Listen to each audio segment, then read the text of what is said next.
Ba'zan ilm-fan chegarani bilmaydi. Insonlar ustida o'tkazilgan ayrim tajribalar shu qadar dahshatli ediki, ularni eshitgan odam uzoq vaqt uxlolmay qolgan. Bugun siz bilan insoniyat tarixidagi eng qorong, eng vahshiy tajribalarni ko'ramiz. 1932-yilda AQShda Tuskegee nomli tajriba boshlandi. 600 qora tanli erkakka davolash olasiz deb aytilgan, ammo aslida ularga dori berilmagan olimlar ularning kasallik qanday rivojlanishini kuzatishgan. Natijada yuzlab odamlar halok bo'lgan, oila a'zolari esa hayot bo'yi iztirob chekkan. 1950-yillarda AQSh Markaziy razvedka boshqarmasi CIA Mickey Ultra nomli maxfiy dastur ishga tushirgan edi. Maqsad inson ongini nazorat qilish. Ular minglab odamlarni ularning roziligisiz giyohvand moddalar, gallyutsinogenlar va ruhiy azob orqali sinovdan o'tkazishgan. Ko'plar aqldan ozgan, ba'zilar esa qaytib tiklana olmagan.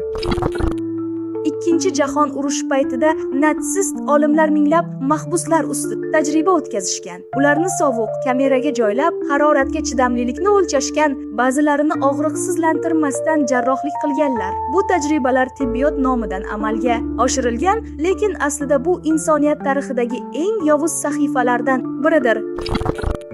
1940-yillar oxirida Sovet olimlari uyqusizlik inson ongiga qanday ta'sir qilishini o'rganish uchun dahshatli tajriba o'tkazishgan. 5 kishi 15 kun davomida uxlamasligi uchun maxsus gaz bilan to'ldirilgan kamerada saqlangan. Ular asta-sekin aqlini yo'qota boshlagan, ba'zilar o'z tanalariga zarar yetkazgan, ba'zilar esa bir-birini yo'q qilgan. Ushbu voqeani keyinchalik Russian Sleep eksperiment deb atashgan. 1956-yillarda AQShda ba'zi tibbiyot markazlari bemorlarga radiatsiyaning xavfsizligini o'rganishida o'ta zararli nurlanish bergan. Ba'zilar o'z jonidan kechgan, boshqalari esa umrining qolgan qismini og'ir kasallik bilan o'tkazgan. Bu sinovlar faqat 1990-yillarda ommaga oshkor bo'lgan.